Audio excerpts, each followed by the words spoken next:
Okay, good day. Introduce yourself. Good day, Ma'am, sir. I'm Vicky Villanueva, 38 years old, married. I have 2 kids, 7 years old and 5 years old, both boys. How many brothers and sisters do you have? I have 2 brothers. And what is your position in the I family? am the youngest, ma'am. Okay. What is your religion? Iglesia Filipina Independent. What is your educational attainment? High school graduate and caregiving for 6 months. Okay. Are you an ex-abroad? No, ma'am. Okay. You have experience here in the Philippines as a helper. Yes, ma'am. For how long? 13 years, ma'am. How many members of the family did you serve? 4 members, ma'am. Who are they? 1 couple and 2 kids. How old the kids? 6 years old girl and 4 years old boy.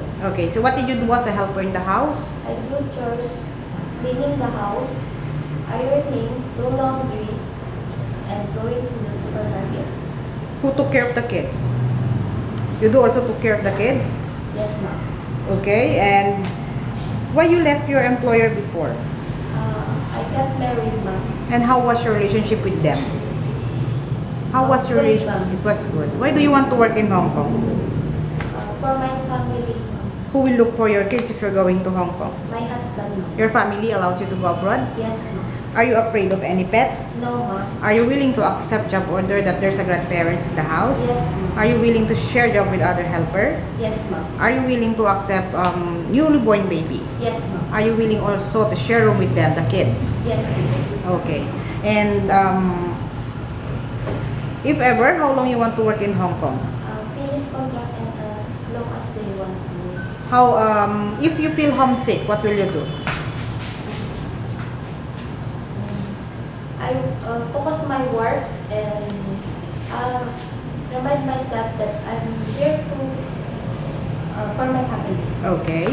Are you ready to go Hong Kong anytime now? Yes, ma'am. Are you willing to learn how to cook Chinese food? Yes, ma'am. Your future employer now is watching you. What can you assure and promise to them? Good day, ma'am, sir. I promise to do my best, to work hard, and finish contract. Thank you, everything. Okay, thank you very much. HL 2170.